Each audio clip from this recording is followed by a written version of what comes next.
Hey friends, happy Monday morning. It is going to be a beautiful, beautiful day. Erring on the side of caution and doing one more indoor workout before heading outside with, I just had a tad bit of knee pain. But speaking of stopping running, so many people get they are fearful if they have to take time off of running. And I've been there. I totally understand this. You're afraid you're going to lose endurance, that sort of thing.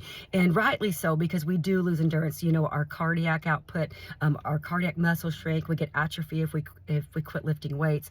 We don't process glycogen the same way. And there's so many things that happen when we stop working out. But luckily, it's easy to get right back where we were, especially if we continue to cross train or find other ways to do what we did. But anyway, speaking of ceasing things, the things I was talking about, they have physical consequences. But when we cease listening to the Lord, when we cease going down that righteous path, it can have spiritual consequences that are far greater than what we would have intended them. But what I mean about that, I was in Proverbs this morning again, and I highly encourage you to read it. But in Proverbs, this is Solomon imparting wisdom to his son. And unfortunately, Solomon should have listened to his own Proverbs, because we know how his kingdom turned out. Here, Solomon was known as the wisest man who ever lived. But once he stopped listening to his Proverbs and he went his way, he let pride overtake his wisdom. And we know that in the end, his son inherited his kingdom, and it was divided.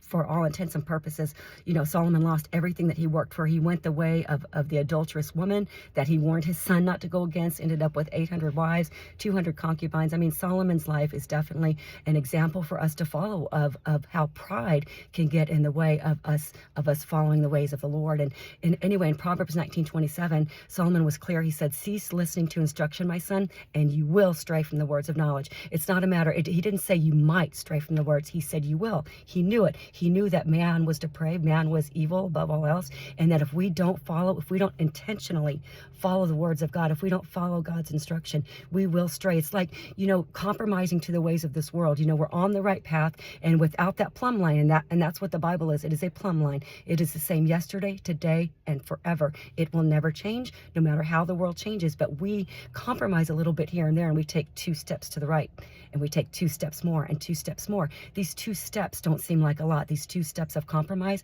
but over the course of our life, or over the course of months or years, can take us way, way, way off the path, so far that we might even not make it back. And this is just absolutely, this is not a good thing. But anyway, speaking of Solomon listening to his own Proverbs, in Proverbs 7, he warned his son. He said, warning against the adulterous woman. And let me tell you, Solomon should have listened to this one. But in verses 1-3, he was very clear. He said about keeping the word, about hiding it in our heart. Because David said that in Psalm 119, because David knew there's times that he wasn't going to be able to read the word. And he said, I have hidden your word in my heart that I might not sin against you. It's one thing to get the word in here, but it needs to get in the heart. It needs to permeate the heart. And this is what Solomon was alluding to. And he said, my son, keep my words and store up my commands within you. Now remember, these commands were God's commands. He said, keep my commands and you will live. Guard my teaching as the apple of your eye. Bind them on your fingers. Write them on the tablet of your heart. Solomon was very, very clear. Son, if you want to stay on the right path, you got to listen to the Lord. You got to listen to his instruction every single day. And you've got to live with intention on staying on the right path. So guys, I really, really hope that blesses you. And I hope it inspires you to get into the word each and every day, and not just to get it in here, but to let it get in here. And we do this by meditation and memorizing the word, hiding it in our heart so that we will not sin against the Lord. So guys, I really, really hope that blesses you. I'm going to get in a workout, and get off to the best job ever. It's going to be a great day.